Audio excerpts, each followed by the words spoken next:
نختم هذه الكلمة بشيء ما من الابتسام. نعم، قيل فيه على أنه ماشي القائل اللي تهمني، اللي همني في هذا الشيء كله همك وانت فهمتيش عبد العزيز، أنه قيل على إذاعات وتلفزيون حكومية، وإن كان قيل فيه حقي أنني أنا أحمق. تنظن على أن احنا المغاربة على هذا الحساب كلنا حمق شوية. علاش؟ لأنه باش يجي لبالنا هذه 60 عام أننا غادي نتحرروا من الفرنسيس وحنا ما عندنا لا جيش لا أمن لا مال لا سلاح.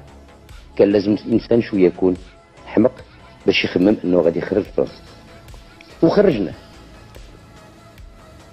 وباش يجي لبالنا كذلك على أنه ب 350 ألف واحد وبكتاب الله والعالم في اليد 350 ألف غادي نخرجوا، غادي نردوا الصحراء ديالنا.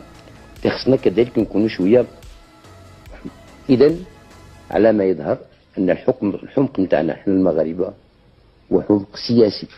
فإذا كانت الحماقة هي هذه الله يزيدنا منها. على كل حال هذه الحماقة جعلتنا نخرجوا الفرنسيس وجعلتنا نسترجعوا الصحراء.